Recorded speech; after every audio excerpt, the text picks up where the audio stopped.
A group of asylum seekers in Greater Manchester has issued an open letter after a wave of protests outside asylum hotels this summer. In it, they say the demonstrations left them feeling unsafe, but that they understood that some people were not happy about having hotels in their area. They also say they hope the statement will stop the spread of misinformation. Phil Cunliffe reports from Stockport. I'm here at the Britannia Hotel, which is where there have been demos in the past against the people living here, migrants who have been awaiting asylum. Now, other towns like Altrincham, Hale, Chadderton and Fallowfield have also seen protests over the past year outside asylum hotels too. And the common complaints from protesters is that this is single men hanging around on street corners, causing a threat to the public, or it is people living it up in hotels at taxpayers' expense.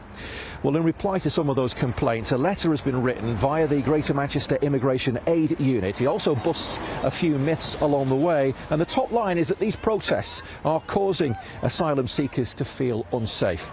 They say that no one would choose to leave their country and that they are often forced to leave because of war or persecution. In response to claims that they ought to get jobs, they say they're not allowed to work while actively seeking asylum. They also say that when you see a single male asylum hotel, remember that many of these men will have wives and children back home, and they point out that on average they get paid just £9.95 per week.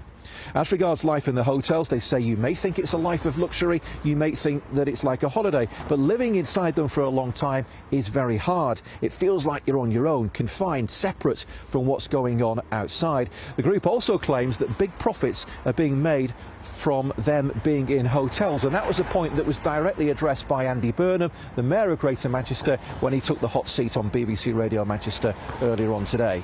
I think we all should have concerns about the amount of money that is going into this poorly managed system and the profits that are being made out of it. I've seen examples in Greater Manchester where really very seriously substandard properties are being let out by companies who are raking in a huge amount of money.